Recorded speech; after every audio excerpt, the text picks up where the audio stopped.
বিসমিল্লাহির রহমানির রহিম। আলহামদুলিল্লাহ ওয়াসসালাতু ওয়াসসালামু আলা রাসূলিল্লাহ আম্মা বা'দ। গত ক্লাসে আমাদের আলোচনা হয়েছিল এই পর্যন্ত ওয়ালা শাইআ মিসলুহু, মানে আল্লাহ তাআলার মতো কোনো কিছু নাই। এটা আমরা তখন আলোচনা করলাম যে মুশাবাহা, মুমাসালা, এই সংক্রান্ত আলোচনাগুলো আমাদের গত ক্লাসে হয়েছিল। আচ্ছা আচ্ছা এরপরে আজকে আমাদের যে আলোচনার বিষয় সেটা হচ্ছে যে ওয়ালা শাইআ ইউজিজুহু। ঠিক আছে, এখান থেকে শুরু করে যতটুকু সম্ভব ইনশাআল্লাহ আমরা আলোচনা করব। ওয়ালা শাইআ ইউজিজুহু এর অর্থ কি? এর শাব্দিক অর্থ হচ্ছে কোনো কিছু তাকে পরাভূত করতে পারে না বা কোনো কিছু তাকে ব্যর্থ করতে পারে না। আল্লাহ সুবহানাহু ওয়া তাআলা যখন কোনো কিছু করতে চান বা যখন তিনি কোনো কিছু সিদ্ধান্ত নেন, তখন তাকে কি কেউ ব্যর্থ করতে পারে না বা পরাভূত করতে পারে না, পরাজিত করতে পারে না। এই কথাটা লেখক রাহিমাহুল্লাহ আল্লাহ সুবহানাহু ওয়া তাআলার একটি আয়াত থেকে নিয়েছেন, যে আয়াতটি হচ্ছে ওয়ামা কানাল্লাহু লিইউজিজাহু মিন শাইইন ফিস সামাওয়াতি ওয়ালা ফিল আরদ ইন্নাহু কানা আলিমান কাদির। ঠিক আছে, এটা হচ্ছে সূরা ফাতিরের 44 নম্বর আয়াত, যে আল্লাহ সুবহানাহু ওয়া তাআলাকে পরাভূত করতে পারে বা তার পরিকল্পনাকে পরাজিত করতে পারে বা তার পরিকল্পনাকে ব্যর্থ করতে পারে এমন কোনো কেউ নাই, এমন কোনো কিছু নাই আকাশ এবং জমিনে। আকাশ এবং জমিনে এমন কোন সত্তা বা এমন কোন অস্তিত্ব নাই যারা আল্লাহ সুবহানাহু ওয়া তাআলার পরিকল্পনাকে কি করতে পারে, ব্যর্থ করতে পারে বা তাকে পরাভূত করতে পারে। এবং তিনি ইন্নাহু কানা আলিমান কাদিরা, তিনি মহাজ্ঞানী এবং অত্যন্ত ক্ষমতাশীল। ঠিক আছে, দেখেন আয়াতে হ্যাঁ এটা হচ্ছে সূরাতুল ফাতির, ফাতির আয়াত নাম্বার 44, সূরা ফাতির। আয়াতে পরাভূত এবং ব্যর্থ করতে পারে না, এই যে এই না পারার সাথে কারণ হিসেবে আল্লাহ সুবহানাহু ওয়া তাআলা তার ইলম এবং ক্ষমতাকে উল্লেখ করছেন। তিনি এই আয়াতের শেষে কি বলছেন, যে তিনি মহাজ্ঞানী, মহা ক্ষমতাবান।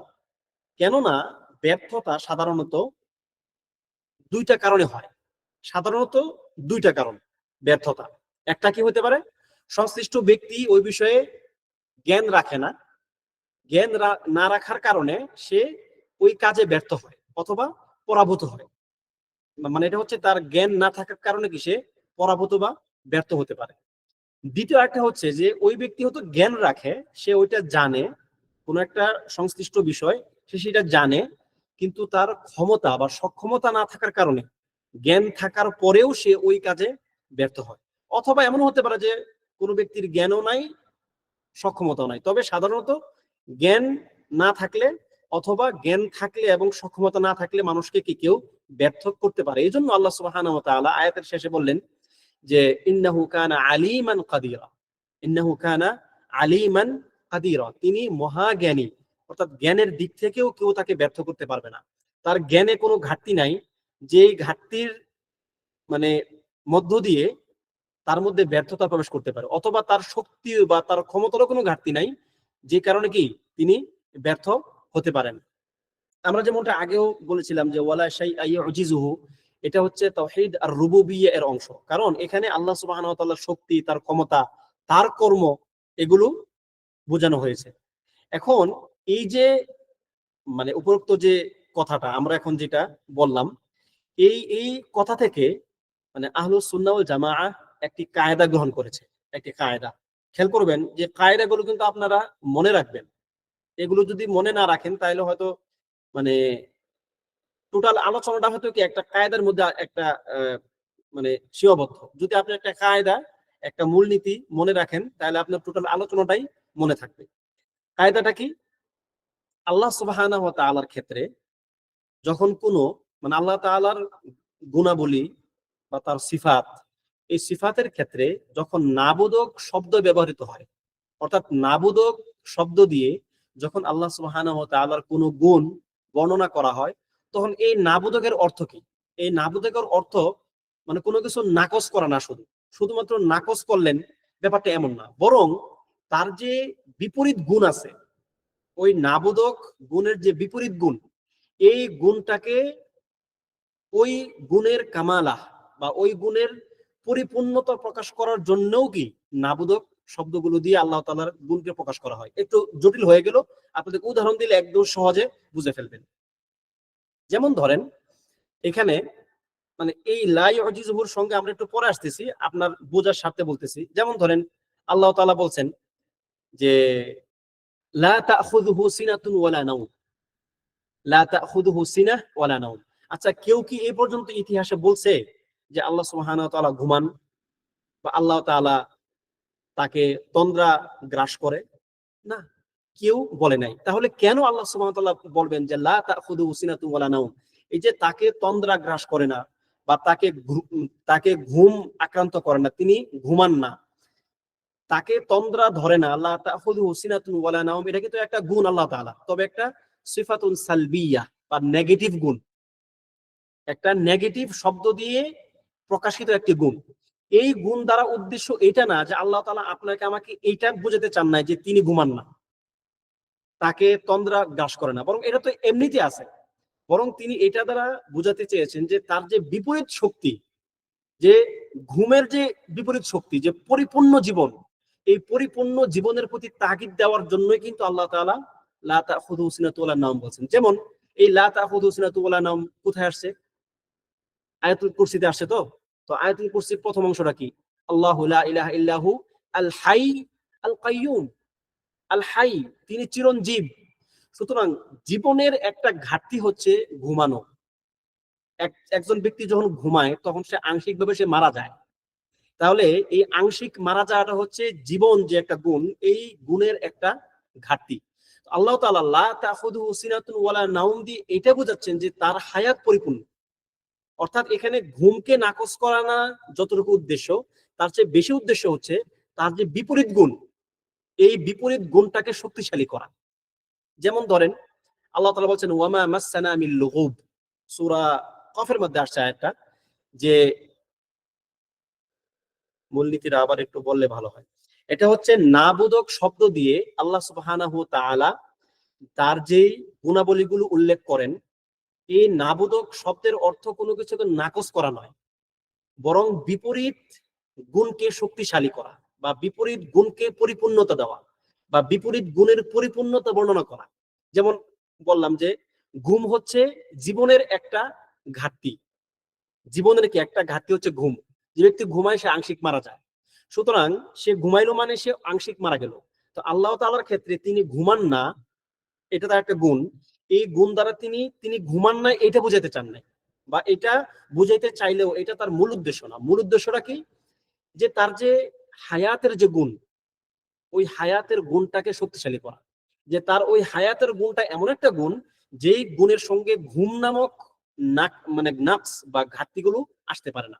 যেমন ওয়ামা মাসসানা মিন লুগুব, আল্লাহ তাআলা বলছেন যে তিনি আকাশ এবং জমিন সৃষ্টি করেছেন এবং আমাকে, তিনি বলতেছেন এবং আমাকে কোনো ক্লান্তি স্পর্শ করে নাই। ঠিক আছে, আসলে কি এখানে ক্লান্তি উদ্দেশ্য, যে আল্লাহ তাআলাকে যে ক্লান্তি ধরে নাই এটা কি উদ্দেশ্য বোঝানো? না, বরং আল্লাহ তাআলা যে যুল কুওয়া, তিনি যে অত্যন্ত শক্তিশালী, ওহু আলা কুল্লি শাইইন কাদির, তিনি সকল কিছুর উপর ক্ষমতাবান, তার কুদরা, তার কুওয়া, তার শক্তি, তার মাহাত্ম্য, এইটাকে শক্তিশালী করার জন্য তিনি মানে ওমা মাসসানা মিন লুগুব বলছেন। ঠিক আছে, এরপরে যেমন ধরেন ওয়ালাম ইয়াকুল্লাহু কুফুয়ান আহাদ। ঠিক আছে, আল্লাহ তাআলা কে মানে মানে আল্লাহ তাআলার সঙ্গে কেউ সমকক্ষ নাই। এই সমকক্ষ নাই, এটা তো আল্লাহ তাআলা বললেও নাই, না বললেও নাই। তাহলে বলার অর্থটা কি? বলার অর্থ হচ্ছে তিনি যে এক, তাহলে ওয়াহদানিয়াহ, এই ওয়াহদানিয়াতকে শক্তিশালী করা। কারণ ওয়াহদানিয়াহ হচ্ছে একটা সিফাতুন আহ কি বলে ইজাবিয়া, অর্থাৎ একটা একটা পজিটিভ গুণ। আর যেটা হচ্ছে আপনার লাম ইয়াকুল্লাহু কুফুয়ান আহাদ, এটা হচ্ছে একটা সিফাতুন সালবিয়া। ঠিক আছে, যে মানে একটা নাবোধক গুণ। তো এই নাবোধক গুণের অর্থ হচ্ছে বা উদ্দেশ্য হচ্ছে হাবোধক গুণটাকে শক্তিশালী করা। ঠিক আছে, মানে এরকম যতগুলো আসবে আর কি সেগুলো ইত্যাদি। তো এটা আশা করি ক্লিয়ার যে লা ইউজিজুহু ওয়ালা শাইআ ইউজিজুহু, যে কথাটা, যে আল্লাহ তাআলাকে কোনো কিছু ব্যর্থ করতে পারে না, তার মানে তার এখানে ব্যর্থ করতে পারে না নাবোধক উদ্দেশ্য না, বরং উদ্দেশ্য হচ্ছে আল্লাহ সুবহানাহু ওয়া তাআলার শক্তি ক্ষমতাকে প্রকাশ করা। ঠিক আছে, যে আল্লাহ তাআলাকে কেউ ব্যর্থ করতে পারে না। বিপরীতে তার সক্ষমতার শক্তি, তার সক্ষমতা এমন একটি গুণ যেই গুণের মধ্যে কোনো খালাল বা কোনো ঘাটতি ঢুকতে পারে না। ঠিক আছে? এরপর হচ্ছে ওয়ালা ইলাহা গায়রু। লেখক রাহিমাহুল্লাহ এই যে এটা যে ওয়ালা ইলাহা গায়রু এর অর্থ কি? এর অর্থ হচ্ছে তিনি ছাড়া কোনো ইলাহ নেই। এই কথাটা তিনি গ্রহণ করেছেন। কোরআনের অনেকগুলো আয়াত আসছে, আল্লাহ তাআলা বলছেন ওয়া'বুদুল্লাহা মা লাকুম মিন ইলাহিন গায়রু, তোমরা একমাত্র আল্লাহ তাআলার ইবাদত করো, তার সঙ্গে অন্য কোনো ইলাহ নাই। এই এই এই কথাটা একদম নূহ আলাইহিস সালাতু ওয়াস সালাম থেকে শুরু করে মুহাম্মদ সাল্লাল্লাহু আলাইহি ওয়াসাল্লাম পর্যন্ত প্রত্যেক নবীকে আল্লাহ তাআলা এই একই বাণী দিয়ে পাঠাইছেন। যেমন সূরা নাহলের 36 নম্বর আয়াতে আল্লাহ তাআলা বলতেছেন ওয়ালাকাদ বাআসনা ফি কুল্লি উম্মাতির রাসূলা, আমি প্রত্যেক জাতির নিকট রাসূল পাঠিয়েছি কি বার্তা নিয়ে? আনি ইবুদুল্লাহ, তোমরা আল্লাহ তাআলার ইবাদত করো, ওয়াজতানিবুত তাগুত, এবং তাগুতকে বর্জন করো। মানে তাগুতকে মানে কি? আল্লাহ ছাড়া অন্য যাদেরকে ইবাদত করা হয় তাদেরকে তোমরা বর্জন করো। সুতরাং এটি এমন একটি দিআয়া বা এমন একটি দাবি বা এমন একটি দাওয়াহ যা সকল নবীগণ একদম আদম আলাইহিস সালাম থেকে শুরু করে মুহাম্মদ সাল্লাল্লাহু আলাইহি ওয়াসাল্লাম পর্যন্ত সকল নবীগণের একটাই দাওয়াত ছিল যে তোমরা আল্লাহ ছাড়া অন্য কারো ইবাদত করো না, অন্য কাউকে ইলাহ হিসেবে গ্রহণ করো না। তো ইলাহ আপনারা সবাই জানেন, ইলাহ হচ্ছে আল ইলাহু হুয়াল মা'লুহ। মা'লুহ মানে কি? যার ইবাদত করা হয়। ইলাহ মানে কি? মা'লুহ, যার ইবাদত করা হয়। তো আল্লাহ তাআলা ছাড়া অন্য কোনো হক বা অন্য কোনো মানে সত্য ইবাদতের যোগ্য কেউ নাই যাদেরকে ইবাদত করা যেতে পারে। এরপরে যে পয়েন্ট সেটা হচ্ছে কাদিমুন বিলাবতিদাইন দাইমুন বিলান্তিহা। এটা একটা বেশ আলোচনা সাপেক্ষ একটা ব্যাপার। এর অর্থ কি? এর অর্থ হচ্ছে কাদিম, তিনি প্রাচীন। মানে খেয়াল করে আমি প্রথমে শাব্দিক অর্থ করতেছি। কাদিমুন মানে তিনি প্রাচীন, বিলাবতিদাইন যার কোনো শুরু নাই, দাইমুন তিনি তিনি সবসময় থাকবেন, তিনি চিরস্থায়ী, বিলান্তিহা যার কোনো শেষ নাই। এখন কথা হচ্ছে যে এই যে উক্ত কথা আমরা এখন যেটা পড়লাম যে কাদিমুন বিলাবতিদাইন দাইমুন বিলান্তিহাইন, এই কথা দ্বারা আত-তাহাবী রাহিমাহুল্লাহ যেটা বোঝাতে চেয়েছেন সেটা হচ্ছে যে তিনি সময়কে তিনি সৃষ্টি করেছেন। কাদিম জাদিদ এগুলো কি? পুরাতন নতুন, এগুলো একটা সময়ের ব্যাপার, একটা সময়ের মাত্রা। তো আল্লাহ তাআলা সময়কে সৃষ্টি করেছেন কিন্তু সময় তাকে পরিবেষ্টন করতে পারেন। তিনি সময় দ্বারা পরিবেষ্টিত নন। এবং তিনি স্থানকে সৃষ্টি করেছেন কিন্তু স্থান তাকে পরিবেষ্টন করে নাই, বরং তিনি সময় এবং স্থানকে পরিবেষ্টন করিয়াছেন।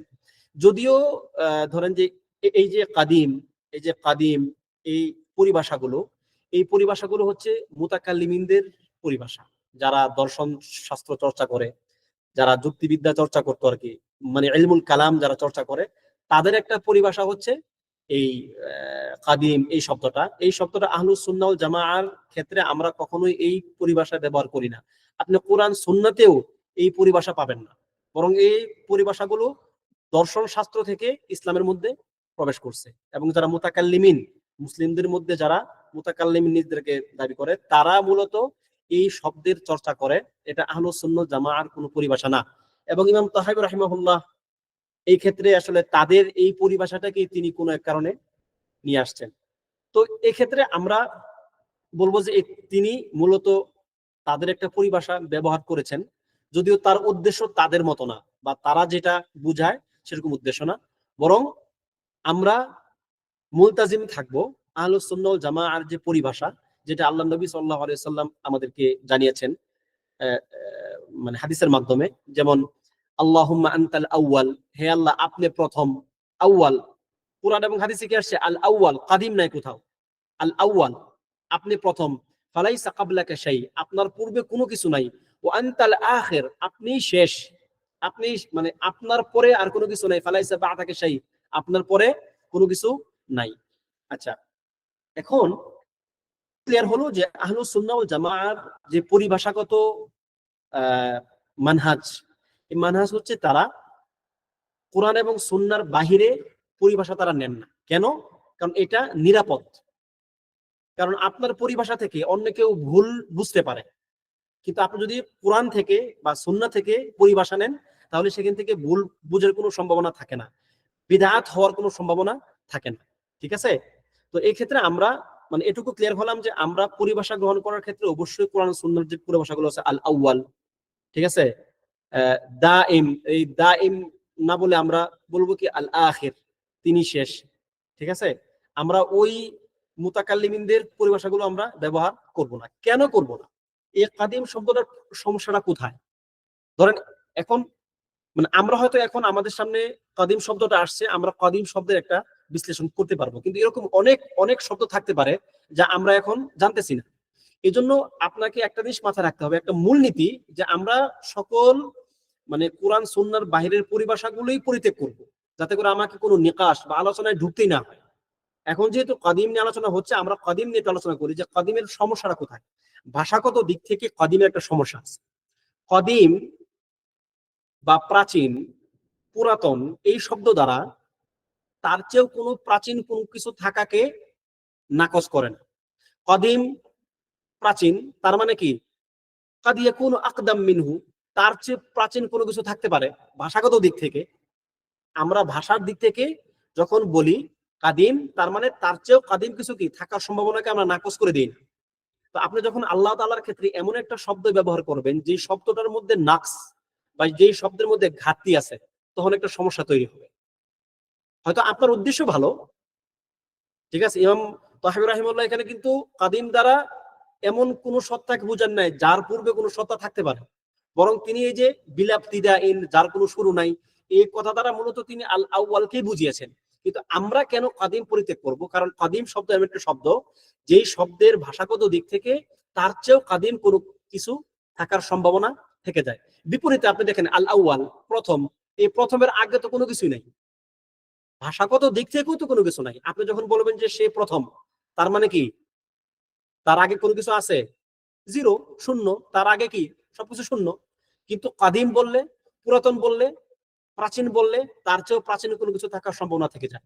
তো এরকম ভাষাগত সম্ভাবনা থাকার কারণে বা ভাষাগত একটা ঘাটতি বা একটা নাকস আল্লাহ তাআলার ক্ষেত্রে আমরা ব্যবহার করতে পারি না। ঠিক আছে? এখন আমরা আল্লাহ তাআলার ক্ষেত্রে কাদিম শব্দটা ব্যবহার করতে পারি না, এর একটা কায়দা আছে। আমরা এখন একটা কায়দা উল্লেখ করব। যেমন আল্লাহ তাআলার নামগুলো বা যে কোনো নাম, ধরেন কেউ কেউ কিন্তু কাদিমকে আল্লাহ তাআলার নামের মতো করে ইউজ করে, মানে মুতাকাল্লিমদের মধ্যে কেউ কেউ বা এরকম কেউ কেউ থাকতে পারে যে কাদিম কি আসলে আল্লাহ তাআলার নাম হতে পারে, যদিও কেউ বলে না যে এটা আল্লাহ তাআলার নাম, কিন্তু এটা কিন্তু এক প্রকার নামের মতো হয়ে যায়। তো নাম হওয়ার ক্ষেত্রে আল্লাহ তাআলার আসমাউল হুসনা বা আল্লাহ তাআলার সুন্দর সুন্দর নামগুলো হওয়ার ক্ষেত্রে মানে শর্ত আছে তিনটা। আপনারা এই শর্তগুলো মনে রাখবেন, যে তিনটা শর্ত যদি কোনো নামের মধ্যে ফুলফিল হয়, তাহলে আমরা ওইটাকে আল্লাহ তাআলার আসমাউল হুসনার অন্তর্ভুক্ত মনে করব। এই তিনটা শর্তের বাইরে গেলে আমরা এটাকে আল্লাহ তাআলার আসমাউল হুসনার অংশ মনে করব না। ঠিক আছে? যেমন এক নাম্বার শর্ত কি, সেটা কোরআন এবং সুন্নাহর মধ্যে বর্ণিত থাকতে হবে। এক নাম্বার আসমাউল হুসনা হওয়ার শর্ত এটা, যে কোরআন এবং সুন্নাহর মধ্যে এই নামটা উল্লেখ থাকতে হবে। ঠিক আছে? বর্ণিত থাকতে হবে। দ্বিতীয় হচ্ছে এই নামটি এমন হতে হবে যা দ্বারা আল্লাহ তাআলাকে ডাকা হয়। কারণ আল্লাহ তাআলা কি বলছেন, ওয়ালিল্লাহিল আসমাউল হুসনা ফাদউহু বিহা, তোমরা আল্লাহ তাআলাকে ডাকো ওই ওই সমস্ত নামগুলি দ্বারা। তো যদি এমন কোন নাম হয় যে নাম দ্বারা আপনি আল্লাহ তাআলাকে ডাকতে পারবেন না, ঠিক আছে, তাহলে মানে ওইটাও কি আল্লাহ তাআলার নামের অংশ হবে না বা নাম হিসেবে গণ্য হবে না। এক নম্বর কি বললাম, কোরআন এবং সুন্নাহয় বর্ণিত থাকতে হবে। দ্বিতীয়ত হচ্ছে ওই নাম দ্বারা আল্লাহ তাআলাকে ডাকা যেতে হবে বা ওই নাম দ্বারা আল্লাহ তাআলাকে ডাকা হয় এমন হতে হবে। তৃতীয় তৃতীয় হচ্ছে ওই যে শব্দটা বা ওই নামটা, এই নামটা এমন হতে হবে যার মধ্যে আল্লাহ তাআলার জন্য চূড়ান্ত প্রশংসা প্রকাশ পায়, যার মধ্যে আল্লাহ তাআলার চূড়ান্ত প্রশংসা প্রকাশ পায়। যেমন ধরেন যে আপনি এখন বললেন যে খালিক, তিনি সৃষ্টিকর্তা। এখানে আপনি এমন একটা কথা বললেন যে সকল সৃষ্টির মালিক আপনি তাকে বানিয়ে দিলেন, কারণ এখানে আপনি একটা চূড়ান্ত রকমের প্রশংসা আপনি তার জন্য করলেন। আল্লাহ আযীম, তিনি মহান, এখানে আপনি তার একটা মহত্বের একটা চূড়ান্ত গুণ আপনি তাকে দিয়ে দিলেন, উল্লেখ করলেন। কিন্তু যেই শব্দগুলো আল্লাহ তাআলার চূড়ান্ত প্রশংসা প্রকাশ করে না, যে শব্দগুলোর মধ্যে নাকস বা ঘাটতি আছে, ওই ওই শব্দগুলো আমরা আল্লাহ তাআলার ক্ষেত্রে ব্যবহার করব না। যেমন কাদিম, কাদিমের মধ্যে কিন্তু একটা ঘাটতি আছে। আমরা এখন যেটা বললাম যে কাদিম শব্দ দ্বারা তার চেয়েও কাদিম কোনো কিছু হওয়াকে সে নাকচ করে না। সুতরাং এটা ঘাটতি, এটা একটা সমস্যা, তার একটা কমতি। ঠিক আছে, এই নাকচ সম্বলিত কোনো শব্দকে আল্লাহ তাআলার নামের সঙ্গে যেতে পারে না। তাহলে আমরা তিনটা শর্ত জানলাম। একটা হচ্ছে কোরআন এবং সুন্নাহ উল্লেখ থাকতে হবে, দ্বিতীয় হচ্ছে সেই নাম দ্বারা আল্লাহ তাআলাকে ডাকা হয় এমন হতে হবে, তৃতীয় হচ্ছে ওই নাম দ্বারা আল্লাহ তাআলার চূড়ান্ত প্রশংসা প্রকাশ পেতে হবে। এখানে কোনো ঘাটতি বা কোনো কমতি থাকা যাবে না। তো এই যে শর্ত বা এই যে একটা কায়দা, এই কায়দাটা আপনাকে ভিন্ন আরেকটা কায়দা বুঝতে সাহায্য করবে। ঠিক আছে, আমরা এখন আরেকটা কায়দা উল্লেখ করবো। এই জন্য আমি বলি যে আপনারা একটা খাতা কলম, একটা নোট প্যাড নিয়ে বসবেন, যাতে করে এই পয়েন্টগুলো নোট করতে পারেন। কারণ আপনি হুট করে কিন্তু এই পয়েন্টগুলো কোথাও পাবেন না। ঠিক আছে, আপনাকে এগুলো হয়তো দেখা যাবে যে আপনি মানে অনেক গবেষণার পরে অনেক কিতাবাদি পড়ার পরে আপনি একটা পয়েন্ট পাবেন। তো এই জন্য এই পয়েন্টগুলো আশা করি আপনারা লিখতেছেন এবং লিখে রাখবেন এবং সেগুলো মুখস্থ করবেন পয়েন্টগুলো। তো এই যে নোট করছি উস্তাদ, জি আলহামদুলিল্লাহ, মাশাআল্লাহ, জাযাকুমুল্লাহ খায়রান। তো দেখেন, এই যে তিনটা শর্ত বললাম, এই তিনটা শর্ত আপনাকে আরেকটা জিনিস বুঝতে সাহায্য করবে, আরেকটা কায়েদ, মানে আল্লাহ তাআলার নামের ক্ষেত্রে এবং তার গুণাবলী আসমা ও সিফাতের ক্ষেত্রে আরেকটা কায়দা আছে। এটা একটা কায়দা, মাশহুর একটা কায়দা। ঠিক আছে, মাশহুর কায়দাটা কি আমি আপনাদেরকে বাংলায় বলি, বাংলায় বুঝতে আপনার সুবিধা হবে। চারটা জিনিস মানে মাথায় রাখতে হবে। একটা হচ্ছে তার নাম, একটা হচ্ছে তার গুণ, একটা হচ্ছে তার কর্ম, তার কাজ, আর একটা হচ্ছে মানে তার সম্বন্ধে আখবার, সংবাদ। যেমন কোরআনে হাদিসে বা কোরআন হাদিসের বাহিরেও তার সম্বন্ধে আপনি একটা সংবাদ দিচ্ছেন। এই সংবাদ তাহলে কি বললাম, চারটা জিনিস: নাম, নাম সমূহ আসমা ও সিফাত, সিফাত, তারপরে হচ্ছে তার আফআল বা তার কর্মসমূহ, একটা হচ্ছে আখবার বা সংবাদ সমূহ। এই চারটা জিনিস। প্রথমটা যেটা নাম, আল্লাহ তাআলার নাম তার চেয়ে তার সিফাতের বাবটা বা সিফাতের মাজালটা বিস্তৃত। খেয়াল করেন, তার নামের একটা মাজাল আছে, তার কিছু নাম আছে, তারপরে কি তার কিছু গুণাগুণ আছে, তার কিছু কর্ম আছে। 3 নাম্বার। 4 হচ্ছে তার সম্বন্ধে কিছু সংবাদ দেওয়া আছে। তো তার যে নামের যে মাজাল বা নামের যে ক্ষেত্র, এই নামের ক্ষেত্রের চেয়ে সিফাতের ক্ষেত্র প্রশস্ত। আল্লাহ তাআলার নামের বাব বা নামের ক্ষেত্র, নামের যে মাজাল, এটা কি গুণাবলী বা সিফাতের মাজালের চাইতে বিস্তৃত। 1 নম্বর। দ্বিতীয়ত, এবং তার যে সিফাতের মাজাল, এই সিফাতের মাজালটা তার আফআলের মাজাল থেকে বিস্তৃত। ঠিক আছে, 2 নম্বরটা। 3 নম্বর হচ্ছে তার যে আফআল বা তার যে কর্ম, এই কর্মগুলো তার আখবারের মাজাল থেকে বিস্তৃত, সংবাদের মাজাল থেকে বিস্তৃত। এখন এই মানে একটু পেস লাগছে, আমি নিশ্চিত এটা আপনারা এক চান্সেই বুঝতে পারেন নাই। আমি আপনাদেরকে এখন এই এই এই 4টা পয়েন্টের একটু মানে একটু বিস্তারিত ব্যাখ্যা যাচ্ছে। যেমন ধরেন, হ্যাঁ উস্তাদ কঠিন লাগছে, জি আমি জানি এটা কঠিন লাগবে, কিন্তু এখন যখন বলবো না বুঝাই দেবো, দেখবেন একদম সহজ হয়ে গেছে। যেমন তার নাম, প্রথমত আল্লাহ তাআলার নামের বিভাগটা, নামের যে সেকশনটা আছে, এই নামের সেকশনটা হচ্ছে তার গুণাবলীর সেকশনের চাইতেও বিস্তৃত। কেন? যেমন আল্লাহ তাআলার প্রতিটা নামের মধ্যে কিন্তু একটা গুণ আছে। যেমন আল্লাহ তাআলা রাহিম, তিনি দয়ালু। এই যে একটা নাম, তার এই নামের মধ্যে একটা গুণ আছে, সেটা কি রাহমাহ, দয়া। তাহলে তার প্রত্যেকটা নামের সঙ্গে একটা করে গুণ অবশ্যই আছে। আপনি তার যতগুলো নাম দেখবেন, যেমন গফুর, তিনি ক্ষমাশীল, তার মধ্যে একটা গুণ কি, এটা কিন্তু তার নাম গফুর, তিনি উল্লেখ করছেন সেটা কোরআনে এবং তার নবী হাদিসে। এই নামের গুণটা কি? মাগফিরা, ক্ষমা করা, তিনি ক্ষমা করেন। তাহলে ক্ষমা একটা গুণ। আর গফুর হচ্ছে তার নাম, তিনি ক্ষমাকারী। এরপর যেমন ধরেন যে খালেক, তিনি সৃষ্টিকর্তা, এটা তার একটা নাম। এই সৃষ্টিকর্তার গুণটা কি?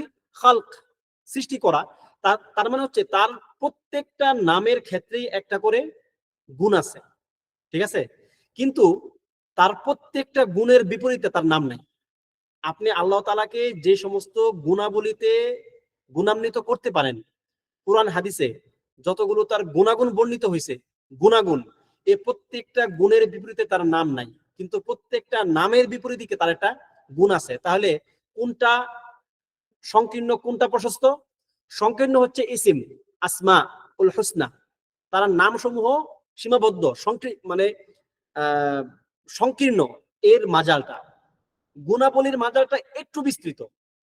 যেমন দ্বিতীয় যেটা আর কি, যে তার গুণাবলীর ক্ষেত্রে এমন হওয়া শর্ত না যে সবগুলোই তার নাম হইতে হবে। যেমন ধরেন আল্লাহ তাআলার একটা গুণ হচ্ছে, বা তিনি ইচ্ছা পোষণ করেন, মাশিআ, তিনি ইচ্ছা পোষণ করেন, তিনি তিনি ইস্তাওয়া করেন, তিনি আরোহণ করেন। যেমন কি আর রহমানু আলাল আরশি ইস্তাওয়া, আপনি কি এই ইস্তাওয়ার কোনো নাম পাইছেন আল্লাহ তাআলার? এই ইস্তাওয়ার এগেইনস্টে কোনো নাম আছে আল্লাহ তাআলার? মুস্তাওয়ি কি তার কোনো নাম? মুস্তাওয়িন না। মাশিয়া আর এগেইনস্টে তার কোনো নাম আছে? নাই। তিনি নুজুল করেন, তার একটা গুণ। তিনি সপ্ত আকাশ থেকে প্রথম আকাশে নেমে আসেন, তার একটা গুণ। আপনি কি এই নুজুলের বিপরীতে তার কোনো নাম পাইছেন? পান নাই। তিনি বান্দার উপর রাগ করেন, গদাব, গদাব তার একটা গুণ, কিন্তু আপনি কি তাকে গাদেব বা রাগান্বিত, আপনি কি এটা বলতে পারবেন তার নাম হিসাবে? না। তাহলে তার এমন কিছু গুণ আছে যেগুলোর নাম নাই, কিন্তু তার প্রত্যেকটা নামেরই গুণ আছে। সুতরাং তার নামগুলো সংকীর্ণ গুণাবলী থেকে। আচ্ছা, এবার আসেন তৃতীয় যেটা, যে তার মানে এমন কিছু কাজ আছে যে কাজগুলো আবার গুণের মধ্যে পড়ে না। ঠিক আছে? যেমন তার কাজগুলো হচ্ছে গুণাবলীর চাইতেও প্রশস্ত। যেমন মানে এরকম অনেক কাজ আছে যেগুলো আল্লাহ তাআলা করেন, কিন্তু সেগুলোকে আপনি আল্লাহ তাআলার স্থায়ী গুণ হিসাবে বলতে পারবেন না। যেমন ধরেন যে তিনি রিজিক দান করেন, তিনি রিজিক দান করেন, এই রিজিক দান করা হচ্ছে তার একটা একটা কাজ, কিন্তু এটা কি আল্লাহ তাআলার সঙ্গে মানে এরকম গুণ যে গুণটা আল্লাহ তাআলার সঙ্গে একদম মানে কখনোই তার থেকে আলাদা হয় না? না। বরং তিনি যখন ইচ্ছা তখন তিনি রিজিক দেন, যাকে ইচ্ছা তাকে রিজিক দেন। এই এইগুলো হচ্ছে যে আল্লাহ তাআলার মাশিআহ বা তার ইচ্ছার সঙ্গে সম্পৃক্ত। যেমন তিনি মৃত্যু দান করেন, তিনি জীবন দান করেন, এগুলো তার গুণ বা দুঃখ, যেগুলো তার কাজ, কিন্তু এই কাজগুলো তার তার সত্তার সঙ্গে একদম মানে ধরেন এমন গুণ না, বা এমন গুণ হিসাবে ব্যবহৃত হবে না যে গুণগুলো তার সত্তা থেকে কখনো আলাদা হয় না। ঠিক আছে? এগুলো তিনি যখন ইচ্ছা তখন তিনি করেন। কি তিনি কাউকে পথ প্রদর্শন করেন, তার মানে তিনি সারাক্ষণ তিনি পথ প্রদর্শন করেন? তিনি না।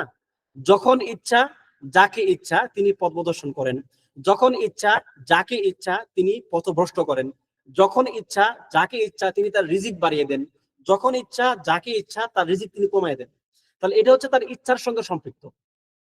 ঠিক আছে? এগুলো তার এমন গুণাবলী না যেগুলো তিনি সর্বক্ষণ ধারণ করে থাকেন। ঠিক আছে? তাহলে তার এই কাজের গুণগুলো হচ্ছে কি, বা তার কাজগুলো হচ্ছে তার যেই গুণগুলো সর্বক্ষণ তিনি ধারণ করে থাকেন, এই গুণগুলোর চেয়েও আম বা বিস্তৃত এর মাজালগুলো। আচ্ছা, এবার আসেন সর্বশেষ যেটা, সেটা হচ্ছে যে আল্লাহ তাআলার ব্যাপারে এমন কি আমরা দিতে পারি অন্য কাউকে, যে সংবাদগুলো না তার কাজ, না তার গুণ, না তার নাম, না তার সিফা, মানে তার নাম, তার গুণ, তার কাজ না। যেমন ধরেন আপনি আল্লাহ তাআলা সম্বন্ধে বললেন যে আল্লাহ তাআলা আকাশে আছে, এটা হচ্ছে একটা সংবাদ। এই সংবাদটা আপনি জরুরি না যে একদম কোরআন এবং সুন্নাহর মধ্যে বর্ণিত পরিভাষা দিয়ে আপনাকে বলতে হবে। এটা আপনি আপনার ভাষায় আপনি প্রকাশ করতে পারবেন, একটা সংবাদ আল্লাহ তাআলা আকাশে আছেন। এই যে আল্লাহ তাআলা আকাশে, এইভাবে এই শব্দটা কিন্তু আপনি হয়তো কোরআন এবং সুন্নাহ নাও পেতে পারেন। অথবা ধরেন যে আল্লাহ তাআলা আরশের উপর আছেন, এইভাবে মানে আল্লাহ তাআলা বলছেন যে কি আর রহমানু আলাল আরশি ইস্তাওয়া, আল্লাহ তাআলা আরশে সমাসীন, কিন্তু আল্লাহ তাআলা কি বলছেন যে আল্লাহ তাআলা আলা আরশিহি, যে আল্লাহ তাআলা তার আরশের উপর আছেন? না। কিন্তু আমরা এই কথা থেকে আমরা এই কথাটা কি আমরা সংবাদ হিসেবে বলতে পারি, সমস্যা নাই, যে আল্লাহ তাআলা আরশে আছেন। যেমন আল্লাহ তাআলা ঘুমান না, লা ইয়ানাম। ঠিক আছে? এই ঘুমান না এই শব্দটা কি আপনার কোরআনে আপনি কোথাও পাবেন? হ্যাঁ, কোরআনে কি আছে? লা তাখুযুহু সিনাতু ওয়ালা নাউম, তাকে ঘুম গ্রাস করে না, কিন্তু তিনি ঘুমান না। এই ঘুমান না হচ্ছে তিনি ঘুম তাকে গ্রাস করে না, ওই কথার আমি একটা সংবাদ আপনাকে দিলাম। তো সংবাদ দেওয়ার ক্ষেত্রে একটু প্রশস্ত ব্যাপারটা, সমস্যা নাই, বলা যেতে পারে। কাজের ক্ষেত্রে আরেকটু সংকীর্ণ, গুণের ক্ষেত্রে আরেকটু সংকীর্ণ, আর নামের ক্ষেত্রে সবচেয়ে সংকীর্ণ। এই হলো মূল বক্তব্য। এখন এই যে কথাটা, এই কথাটা আসলে কেন বললাম? এই কথাটা বললাম এই জন্য যে আপনি দেখেন কাদিম, এই কাদিম শব্দের উপরে আপনি এবার এই 4টা কায়দা একটু অ্যাপ্লাই করেন, দেখতে পারবেন। যদি এটা আপনি সংবাদ হিসেবে বলেন যে আল্লাহ তাআলা প্রাচীন, মানে আল্লাহ তাআলার আগে কোনো কিছু নাই, সুতরাং তিনি ওই হিসেবে প্রাচীন, সংবাদ দান হিসাবে সমস্যা নাই, এটা আপনি বলতে পারেন, কারণ এটা কোনো ভুল কথা না। এই এই কথার যে মাফহুম বা এই কথার যে প্রতিপাদ্য বিষয়, এটা কি কোনো ভুল তথ্য না, এটা একটা সঠিক তথ্য।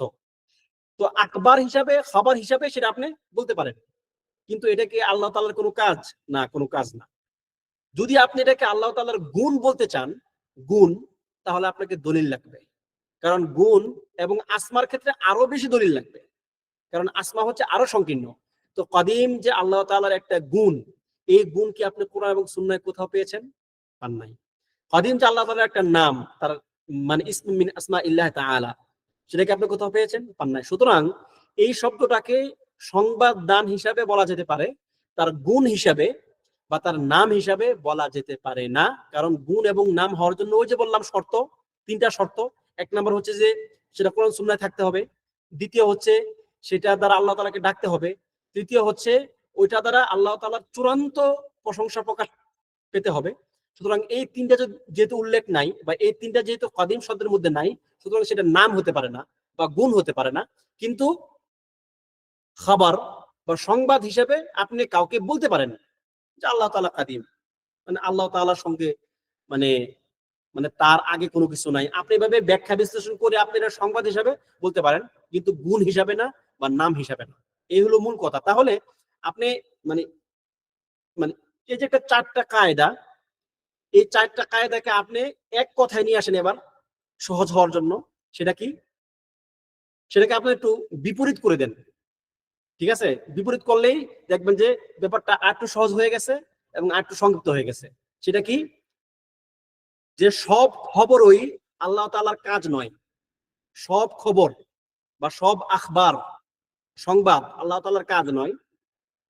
সকল কাজ আল্লাহ তাআলার গুণ নয়। সকল গুণ আল্লাহ তাআলার নাম নয়। কিন্তু সকল নাম আল্লাহ তাআলার একটি করে গুণ অথবা একটি করে কাজ বর্ণনা করে। তাহলে নাম হচ্ছে সবচেয়ে সংকীর্ণ, তারপরে গুণ, তারপরে কাজ, তারপরে সংবাদ বা আখবার। যদি আমাকে এই পয়েন্টটা কেউ আজকে ক্লাসের পরে বলতে পারেন, তাহলে তাকে পুরস্কার দেওয়া দরকার, কারণ একটু জটিল হয়ে গেছে। তবে এটা আপনাদের মানে আল্লাহ তাআলার সিফাতগুলো বোঝার ক্ষেত্রে যদি এটা আপনি বুঝে নেন, তাহলে আপনার জন্য ইনশাআল্লাহ সহজ হবে পরবর্তীতে আল্লাহ তাআলার সিফাত বোঝার ক্ষেত্রে। ঠিক আছে? তো এই যে বললাম যে এই মূলনীতির আলোকে আপনি একটু যে কোনো নাম, যে কোনো গুণ চিন্তা করবেন, দেখবেন সহজ হয়ে গেছে আপনার জন্য সেটা বোঝা যায় এটা কি আল্লাহ তাআলার গুণ হিসাবে ব্যবহার করা যেতে পারে কিনা। আচ্ছা, এরপরে যে পয়েন্ট সেটা হচ্ছে লা ইয়াফনা ওয়ালা ইয়াবিদ। লা ইয়াফনা ওয়ালা ইয়াবিদ এর অর্থ হচ্ছে লা ইয়াফনা, যা কখনো বিলীন হয় না। লা ইয়াফনা, কখনো বিলীন হয় না। ওয়ালা ইয়াবিদ, এবং কখনো ধ্বংস হয় না। সুবহানাল্লাহ। ইয়াফনা এই শব্দ দ্বারা একটা জিনিস হয়তো বুঝবেন, যারা সুফি, গোলাপ সুফি, তারা কি বলে? ফানা ফিল্লাহ বলে না, যে আল্লাহ তাআলার জাতের সঙ্গে সে ফানা হয়ে গেছে। ফানা মানে কি? বিলীন হয়ে যাওয়া, একদম মিলেমিশে একাকার হয়ে যাওয়া, বা সেটার অস্তিত্ব হারিয়ে ফেলা।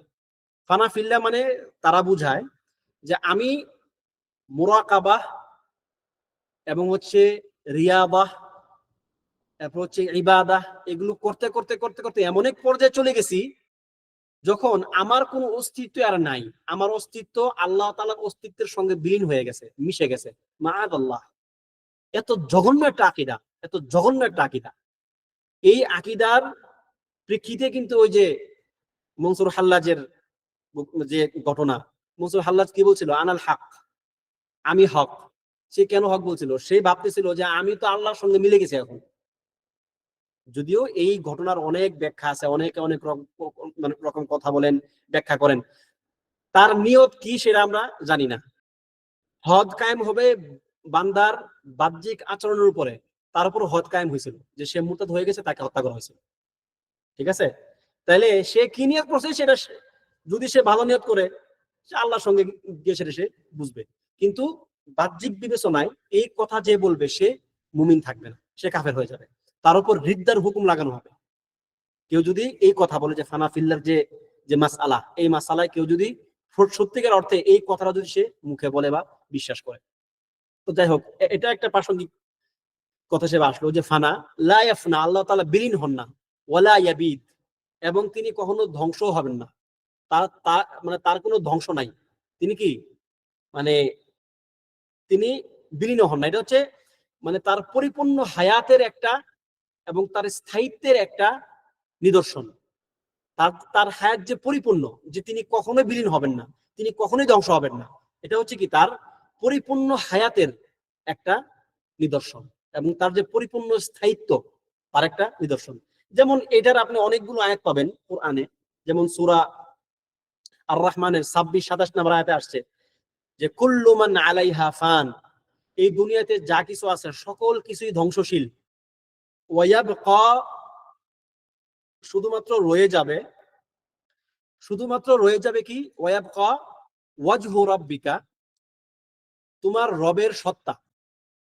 ঠিক আছে, এখানে কি তোমার রবের সত্তা রয়ে যাবে, ওয়ায়াবকা ওয়াজহু রাব্বিকা যুল জালালি ওয়াল ইকরাম, তিনি মহা সম্মানের অধিকারী।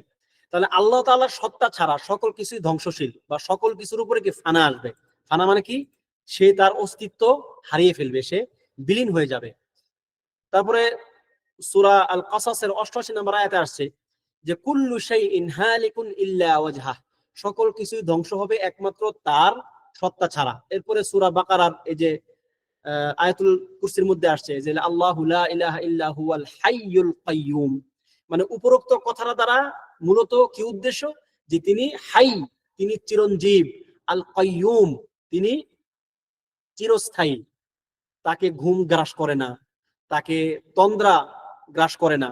ঠিক আছে, এটা হচ্ছে যে মূলত কিছু কিছু বেদাতপন্থী আছে, বেদাতীদের মধ্যে কিছু কিছু অংশ আছে যারা বলে যে আল্লাহ সুবহানাহু ওয়া তাআলার কিছু গুণ এবং তার কিছু নামের আসার বা প্রভাব একটা সময় বিলীন হয়ে যাবে, একটা সময় থাকবে না, মাআযাল্লাহ। এটা হচ্ছে একটা বেদাতীদের একটা কথা আর কি। যেমন ধরেন যে যখন আল্লাহ তাআলা সকলকে মৃত্যু দিয়ে দিবেন, এরপর আর কোনো মৃত্যু নাই, তাদের বক্তব্য হচ্ছে যে তাহলে আল্লাহ তাআলা যে মুমিত, তিনি যে মৃত্যু দেন, এই গুণ তো তখন তারা থাকবে না। মানে আশ্চর্য কথা। এরপরে যেমন ধরেন যে মানে এই টাইপের আর কি, যে তারা মনে করে যে আল্লাহ তাআলার কিছু কিছু গুণ এবং তার কিছু কিছু নামের আসার একটা সময় কি নাও থাকতে পারে বা থাকবে না। তো এই জন্য তো মানে এই কথার রদ হচ্ছে এটা যে না, আল্লাহ তাআলা লা ইয়াফনা, তিনি তার সিফাত সহ, তার তার সিফাত সহ তার তার যে জাত, তার সত্তা, সেটা কখনোই ধ্বংস হবে না এবং কখনোই সেটা কি বিলীন হবে না।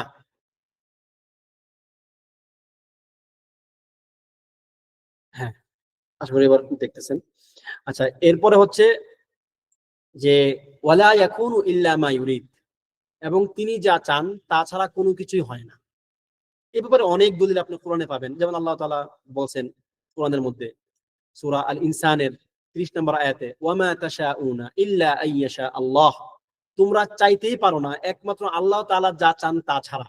ইন্নাল্লাহা কানা আলিমান হাকিমা, আল্লাহ তাআলা মহাজ্ঞানী মহাপ্রজ্ঞাময়। এরপরে সূরা তাকওয়িরের মধ্যে আসছে, সূরা তাকওয়িরের 29 নম্বর আয়াতে আসছে যে ওয়ামা তাশাউনা ইল্লা আইয়াশা আল্লাহু রাব্বুল আলামিন, যে তোমরা এমন কিছু চাইতেই পারো না যা রব্বুল আলামিন আল্লাহ যা চান না, অর্থাৎ আল্লাহ তাআলার চাওয়া ছাড়া কি তোমরা চাইতেই পারো না। এখানে একটা গুরুত্বপূর্ণ মাসআলা আছে, সেটা হচ্ছে যে ইরাদার মাসআলা।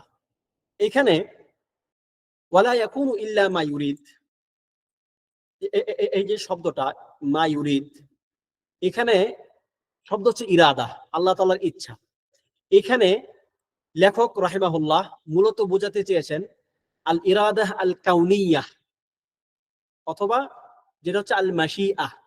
মাশিআ মানে ইচ্ছা, তবে মাশিআ এক প্রকার, মাশিআ হচ্ছে এক প্রকার ইচ্ছা, সেটা কি ইরাদা কাউনিয়া। কিন্তু ইরাদা এই শব্দটা হচ্ছে দুই প্রকার, একটা হচ্ছে ইরাদা শারঈয়া, একটা হচ্ছে ইরাদা কাউনিয়া। এজন্য বললেন যে উস্তাদ কোনটার, লা ইয়াফনা ওয়ালা ইয়াবিদ, একই জিনিস আসলে। মানে এটা হচ্ছে যে উনি বলছেন যে লা ইয়াফনার ব্যাখ্যা করছেন, ইয়াবিদের ব্যাখ্যা করলেন, একই জিনিস। মানে লেখক রাহিমাহুল্লাহ এখানে একটু মানে তিনি তার আকীদা তাহাউইয়াতে একটা জিনিস মনে রাখবেন, যে আকীদা তাহাউইয়াতে তিনি শাব্দিক কিছু সাহিত্যিক মানের দিকটা তিনি লক্ষ্য রাখছেন। আপনি তার যদি আপনি তার টোটাল লেখাটা পড়েন, দেখবেন যে এখানে একটা কাব্যিক একটা ভাব আছে, তিনি সেখানে একটা কাব্যিক ভাব দেওয়ার চেষ্টা করছেন। ঠিক আছে, যেমন একই কথা তিনি একাধিকবার বলছেন, একাধিক শব্দে বলছেন, যাতে করে এটা কি মানে একটা সুন্দর অর্থ দাঁড় করায়। বাকি ইয়াফনা ইয়াবিদ একই জিনিস, মানে কাছাকাছি অর্থ। ঠিক আছে, তিনি ধ্বংস হন না, বিলীন হন না, একই জিনিস। ঠিক আছে।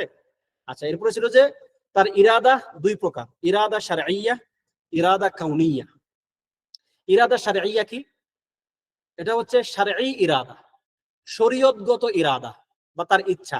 মানে ইরাদা মানে ইচ্ছা, তার ইচ্ছা দুই প্রকার, একটা হচ্ছে ইরাদা শারঈয়া, শরীয়তগত ইচ্ছা, একটা হচ্ছে ইরাদা কাউনিয়া, অর্থাৎ একটা হচ্ছে শরীয়তগত ইচ্ছা, একটা হচ্ছে তার কাউন, অর্থাৎ বিশ্ব জগৎ সম্বলিত ইচ্ছা, জগৎগত ইচ্ছা।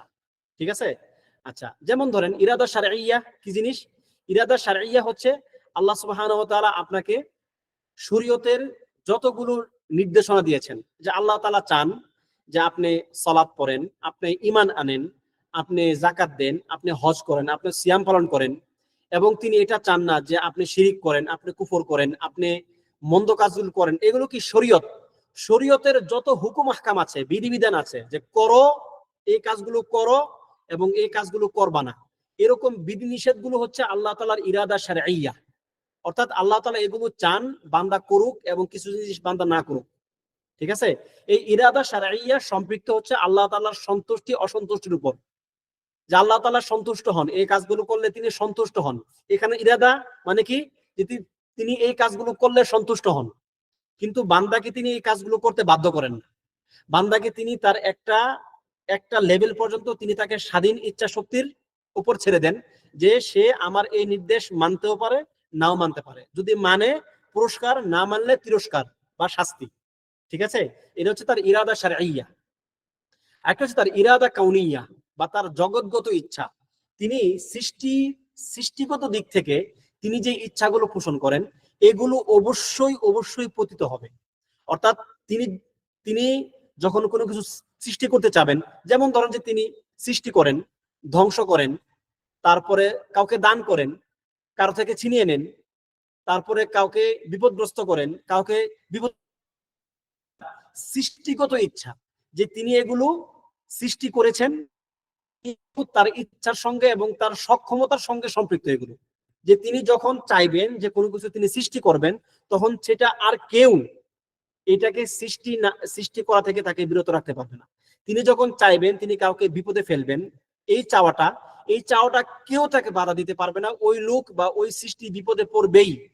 তিনি যখন চাইবেন যে তিনি কোনো কিছু ধ্বংস করে দিবেন, কেউ তাকে ওই ধ্বংস থেকে বিরত রাখতে পারবে না, এবং ওই জিনিসকে কেউ ধ্বংসের হাত থেকে রক্ষা করতে পারবে না। কারণ কি, এটা হচ্ছে আল্লাহ তাআলা ইরাদা কাউনিয়া, তার সৃষ্টিগত ইচ্ছা বা তার জগৎগত ইচ্ছা। তিনি যে এই ইচ্ছাটা যখন তিনি পোষণ করবেন, তখন কেউ তাকে বাধা দিতে পারবে না, এবং সেটা হতেই হবে।